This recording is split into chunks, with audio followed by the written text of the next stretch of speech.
Sementara tadi, Gubernur Bank Negara Malaysia BNM Tan Sri Nur Syamsiah Mohd Yunus mengumumkan ekonomi Malaysia mencatatkan pertumbuhan positif sebanyak 5.0% pada suku pertama tahun 2022 berbanding 3.6% pada suku keempat 2021. Untuk mendapatkan perkembangan lanjut, kita akan bersama Hasimi Mohamad. Silakan Hasimi.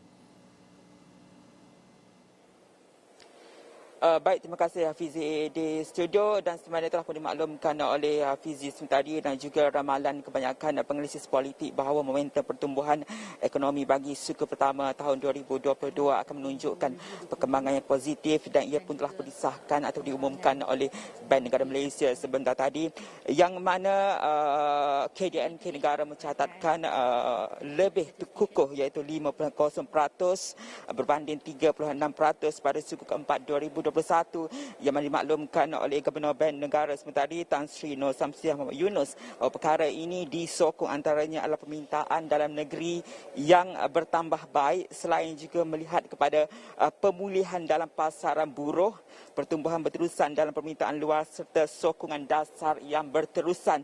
Namun turut ditegaskan oleh Gubernur Bank Negara sebentar tadi bahawa walaupun kita melihat kepada pertumbuhan ekonomi yang positif, namun masih wujud risiko terhadap momentum pertumbuhan Malaysia, terutamanya melihat kepada keadaan konflik geopolitik yang semakin meruncing, dan juga termasuk dari segi pertumbuhan global secara menyeluruh yang semakin lemah.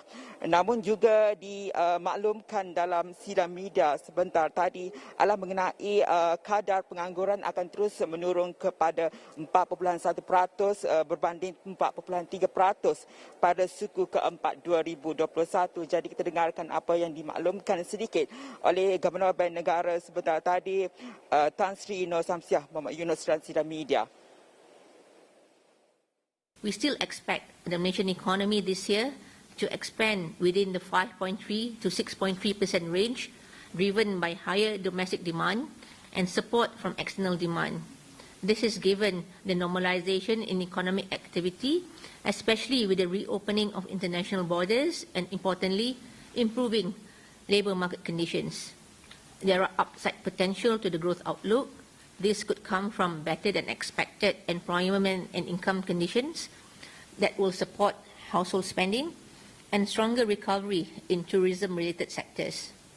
However, uncertainties surrounding the outlook remain, particularly from external factors, including prolonged supply chain disruptions amid military conflict in Ukraine and lockdowns in China.